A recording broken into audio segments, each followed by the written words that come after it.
جبکہ تم ان کو مطابق دستور کے جو دینا ہو وہ ان کے حوالے کر دو۔ اللہ تعالیٰ سے ڈرتے رہو اور جانتے رہو کہ اللہ تعالیٰ تمہارے اعمال کو دیکھ رہا ہے۔ تم میں سے جو لوگ فوت ہو جائیں اور اپنی بیویاں چھوڑ جائیں، وہ عورتیں اپنے آپ کو 4 مہینے اور 10 دن عدت میں رکھیں۔ یہ عدت وفات ہر عورت کے لیے ہے، چاہے وہ مدخولہ ہو یا غیر مدخولہ، جوان ہو یا بوڑھی ہو، البتہ اس سے حاملہ عورت مستثنیٰ ہے، کیونکہ اس کی عدت وضع حمل ہے۔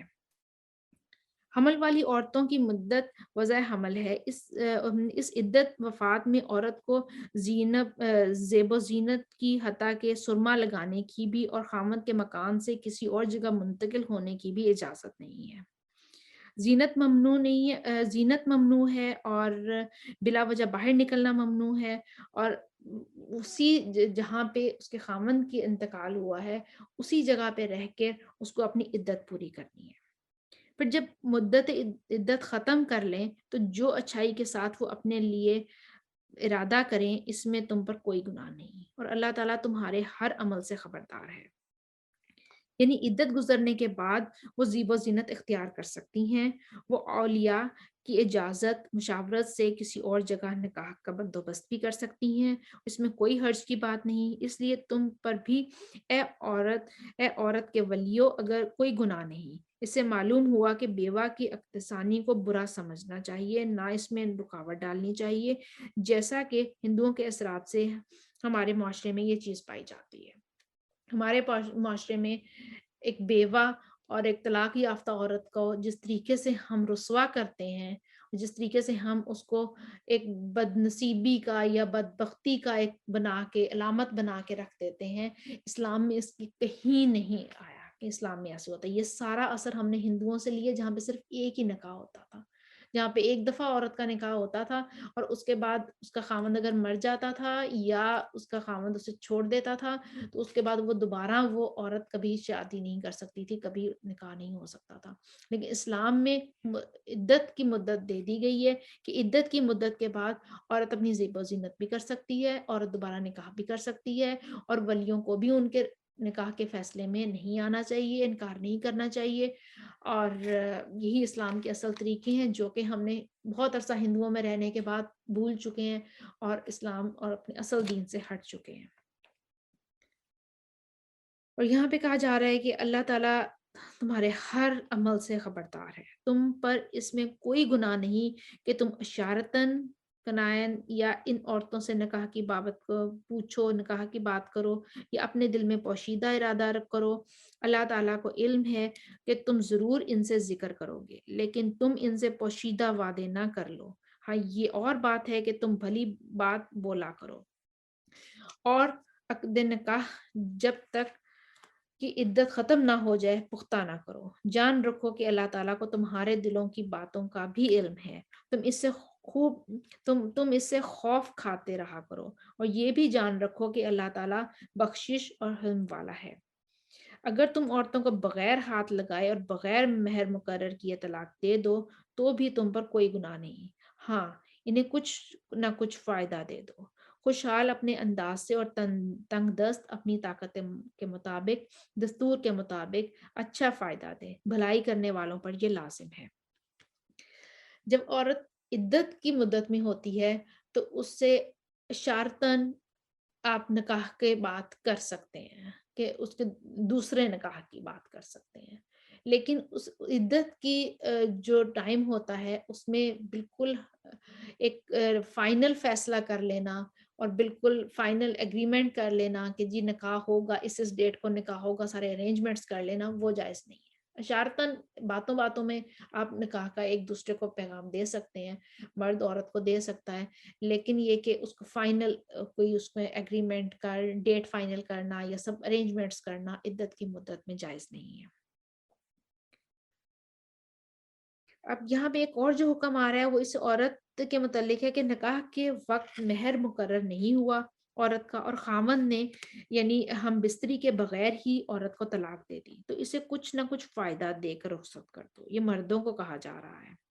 یہ فائدہ ہر شخص کی طاقت کے مطابق ہونا چاہیے۔ خوشحال اپنی حیثیت اور تندرست اپنی طاقت کے مطابق دے۔ تاہم محسنین کے لیے یہ ضروری ہے کہ کسی نے کہا کہ خادم کا کیا ہوگا، کسی نے کہا کہ 500 روپے درہم، کسی نے کہا کہ ہم چند سوٹ دے دیں، اور اللہ تعالیٰ نے کہا کہ اپنی طاقت کے مطابق دے دو۔ جتنی تمہیں طاقت ہے، تنگ دست اپنی طاقت کے مطابق اس کو کچھ فائدہ دے دے، اور جو زیادہ حیثیت والے لوگ ہیں وہ اپنی طاقت کے مطابق دے دیں۔ اور اگر تم عورتوں کو اس سے پہلے طلاق دے دو کہ تم نے انہیں ہاتھ لگایا ہو اور تم نے ان کا مہر بھی مقرر کر دیا ہو، تو مقررہ مہر کا آدھا حصہ یعنی کہ آدھا مہر انہیں دے دو۔ یہ اور بات ہے کہ وہ خود معاف کر دیں، اگر وہ خود معاف کر دیں تو علیحدہ بات ہے، نہیں تو آدھا مہر انہیں دے دیں۔ یا وہ شخص معاف کر دے جس کے ہاتھ میں نکاح کی گرہ ہے۔ تمہارا معاف کر دینا تقویٰ سے بہت نزدیک ہے، اور آپس کی فضیلت اور بزرگی کو فراموش نہ کرو، یقیناً اللہ تعالیٰ تمہارے اعمال کو دیکھ رہا ہے۔ اپنے نمازوں کی حفاظت کرو، بالخصوص درمیان والی نماز کی، اور اللہ تعالیٰ کے لیے باادب کھڑے رہا کرو۔ اگر تمہیں خوف ہو تو پیدل ہی صحیح یا سواری ہی صحیح، ہاں جب امن ہو جائے تو اللہ کا ذکر کرو، جس طرح کہ اس نے تمہیں اس بات کی تعلیم دی جسے تم نہیں جانتے تھے۔ جو لوگ تم میں سے فوت ہو جائیں اور بیویاں چھوڑ جائیں اور وصیت کر جائیں کہ ان کی بیویاں سال بھر تک فائدہ اٹھائیں، انہیں کوئی نہ نکالے، ہاں اگر وہ خود نکل جائیں تو تم پر اس میں کوئی گناہ نہیں، جو وہ اپنے لیے اچھائی سے کریں، اللہ تعالیٰ غالب اور حکیم ہے۔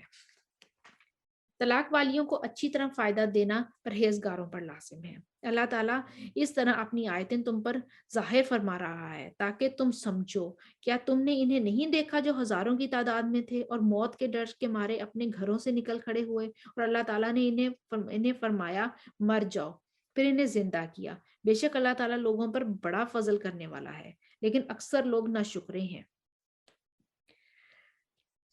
یہ واقعہ سابقہ کسی امت کا ہے جس کی تفصیل کئی صحیح حدیث میں بیان کی گئی ہے۔ تفسیری روایات میں سے اسے بنی اسرائیل کے زمانے کا واقعہ اور اس پیغمبر کا نام جس کی دعا سے انہیں اللہ تعالیٰ نے دوبارہ زندہ فرمایا اس سے پہلے کا ہے۔ یہ جہاد میں قتل کے ڈر سے یا وبائی بیماری طاعون کے خوف سے اپنے گھروں سے نکل کھڑے ہوئے تھے تاکہ موت کے منہ سے بچ جائیں۔ اللہ تعالیٰ نے انہیں مار کر ایک تو یہ بتلا دیا کہ اللہ کی تقدیر سے تم بچ کر کہیں نہیں جا سکتے، دوسرا یہ کہ انسانوں کی آخری جائے پناہ اللہ ہی کی ذات ہے، تیسرا یہ کہ اللہ تعالیٰ دوبارہ پیدا کرنے پر قادر ہے، اور وہ تمام انسانوں کو اسی طرح زندہ فرمائے گا جس طرح اللہ نے ان کو مار کر زندہ کر دیا۔ اگلی آیت میں مسلمانوں کو جہاد کا ذکر کیا جا رہا ہے کہ اللہ کی راہ میں جہاد کرو، جان لو کہ اللہ تعالیٰ سنتا اور جانتا ہے۔ ایسا بھی کوئی ہے جو اللہ تعالیٰ کو اچھا قرض دے، بس اللہ تعالیٰ اسے بہت بڑھا چڑھا کر عطا فرمائے۔ اللہ ہی تنگی اور کشادگی کرتا ہے اور تم سب اس کی طرف لوٹائے جاؤ گے۔ اب یہاں پر جو قرض کی بات ہے یہ قرض حسنہ کی مراد ہے۔ قرض حسنہ سے مراد اللہ کی راہ میں جہاد، اللہ کی راہ میں خرچ کرنا ہے، یعنی جان کی طرح مالی قربانی میں بھی بالکل ہیزیٹیٹ مت کرو۔ رزق کی کشادگی اور کمی میں بھی اللہ کی حدود اختیار کرو، اور وہ دونوں طریقوں سے تمہاری آزمائش کرتا ہے، کبھی رزق میں کمی کے ساتھ اور کبھی رزق میں فراوانی کے ساتھ۔ پھر اللہ کی راہ میں خرچ کرنے سے تو کمی بھی نہیں ہوتی، اللہ تعالیٰ اس میں کئی گنا اضافہ فرماتا ہے، کبھی ظاہری طور پر، کبھی معنوی اور روحانی طور پر، اور اس میں برکت ڈال کر، اور آخرت میں تو یقیناً اس میں اضافہ حیران کن ہو جاتا ہے۔ کیا آپ نے حضرت موسیٰ کے بعد والی بنی اسرائیل کی جماعت کو نہیں دیکھا، جبکہ انہوں نے اپنے پیغمبر سے کہا کہ کسی کو ہمارا بادشاہ بنا دیجئے تاکہ ہم اللہ کی راہ میں جہاد کریں؟ پیغمبر نے کہا کہ ممکن ہے جہاد فرض ہو جانے کے بعد تم جہاد نہ کرو۔ انہوں نے کہا بھلا ہم اللہ کی راہ میں جہاد کیوں نہ کریں گے، ہم تو اپنے گھروں سے اجاڑے گئے ہیں اور بچوں سے دور کر دیے گئے ہیں۔ پھر جب ان پر جہاد فرض ہوا تو سوائے تھوڑے سے لوگوں کے سب پھر گئے، اور اللہ تعالیٰ ظالموں کو خوب جانتا ہے۔ اور انہیں ان کے نبی نے فرمایا کہ اللہ تعالیٰ نے طالوت کو تمہارا بادشاہ بنا دیا ہے، تو کہنے لگے بھلا اس کی بھی ہم پر حکومت کیسے ہو سکتی ہے، اسے تو بہت زیادہ حقدار بادشاہت کے ہم خود ہیں، اس کو تو مالی کشادگی بھی نہیں ہے۔ نبی نے فرمایا سنو، اللہ تعالیٰ نے اس کو تم پر برگزیدہ کیا ہے اور اسے علمی اور جسمانی برتری بھی عطا کی ہے، بات یہ ہے کہ اللہ جسے چاہے اپنی بادشاہت میں سے دیتا ہے۔ اللہ تعالیٰ کشادگی والا اور علم والا ہے۔ ان کے نبی نے انہیں پھر کہا کہ اس کی بادشاہت کی ظاہری نشانی یہ ہے کہ تمہارے پاس وہ صندوق آ جائے گا جس میں تمہارے رب کی طرف سے دل جمی ہے اور آل موسیٰ اور آل ہارون کا بقیہ ترکہ ہے۔ فرشتے اسے اٹھا کر لائیں گے۔ یقیناً یہ تمہارے لیے کھلی دلیل ہے اگر تم ایماندار ہو۔ جب حضرت طالوت لشکروں کو لے کر نکلے تو کہا، سنو، اللہ تعالیٰ تمہیں ایک نہر سے آزمانے والا ہے۔ جس نے اس میں سے پانی پی لیا وہ میرا نہیں، اور جو اسے نہ چکھے وہ میرا ہے۔ ہاں، یہ اور بات ہے کہ اپنے ہاتھ سے ایک چلو بھر لے، لیکن سوائے چند کے باقی سب نے وہ پانی پی لیا۔ اب یہاں پہ جو ہے اطاعت امیر ہر حال میں ضروری ہے، تاہم دشمن سے مارکہ آرائی کے وقت تو اس کی اہمیت اور بھی زیادہ ہو جاتی ہے۔ دوسرے جنگ میں بھی کامیابی کے لیے ضروری ہے کہ فوجی اس دوران بھوک پیاس اور شدید جو حالات ہوتے ہیں ان کو نہایت صبر اور حوصلے سے برداشت کرے۔ چنانچہ ان دونوں باتوں کی تربیت اور امتحان کے لیے طالوت نے کہا کہ نہر پر تمہاری آزمائش ہوگی۔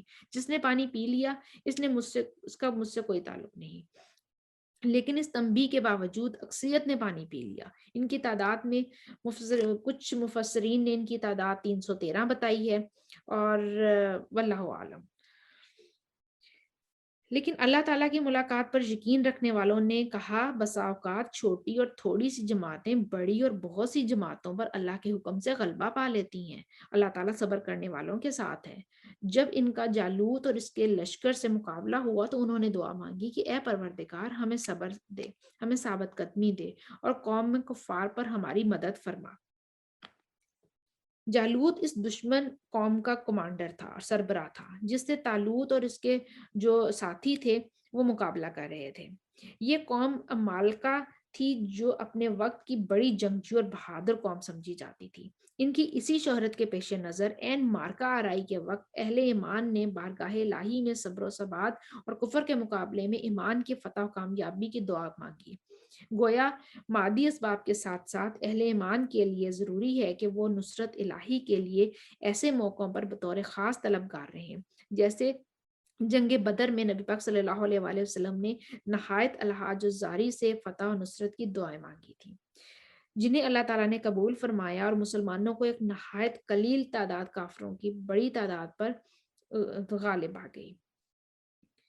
چنانچہ اللہ تعالیٰ کے حکم سے انہوں نے جالوتیوں کو شکست دے دی اور حضرت داؤد کے ہاتھوں جالوت قتل ہوا، اور اللہ تعالیٰ نے داؤد کو مملکت اور حکمت اور جتنا کچھ چاہا علم بھی عطا کیا۔ اگر اللہ تعالیٰ بعض لوگوں کو بعض سے دفع نہ کرے تو زمین میں فساد پھیل جاتا ہے، لیکن اللہ تعالیٰ دنیا والوں پر بڑا فضل و کرم کرنے والا ہے۔ یہ اللہ تعالیٰ کی آیتیں ہیں جنہیں ہم حقانیت کے ساتھ آپ پر پڑھتے ہیں، بالیقین آپ رسولوں میں سے ہیں۔ یہ گزشتہ واقعات ہیں جو آپ پر نازل کردہ کتاب کے ذریعے سے دنیا کو معلوم ہو رہی ہیں۔ اے محمد صلی اللہ علیہ وآلہ وسلم، یقیناً آپ کے رسالت صداقت کی دلیل ہے، کیونکہ آپ نے یہ نہ کسی کتاب میں پڑھے ہیں نہ کسی سے سنے ہیں، جس سے یہ واضح ہو رہے ہیں یہ غیب کی وہ خبریں ہیں جو بذریعہ وحی اللہ تعالیٰ آپ پر نازل فرما رہا ہے۔ قرآن مجید میں متعدد مقامات پر گزشتہ امتوں کے واقعات کے بیان کو نبی پاک صلی اللہ علیہ وآلہ وسلم کی صداقت کے لیے بھی دلیل کے طور پر پیش کیا جا رہا ہے۔ یہ رسول ہیں جن میں سے ہم نے بعض کو بعض پر فضیلت دی۔ ان میں سے بعض وہ ہیں جن سے اللہ تعالیٰ نے بات چیت کی اور بعض کے درجے بلند کیے، اور ہم نے عیسیٰ ابن مریم کو معجزات عطا کیے اور روح القدس سے ان کی تائید کی۔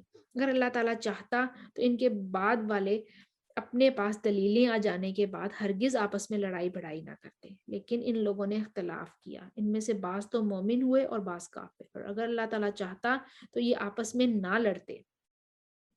اس مضمون کو اللہ تعالیٰ نے قرآن مجید میں کئی جگہ بیان فرمایا ہے۔ مطلب اس کا یہ نہیں کہ اللہ تعالیٰ کی نازل کردہ دین میں اختلاف پسندیدہ ہے، یہ اللہ کو سخت ناپسند ہے۔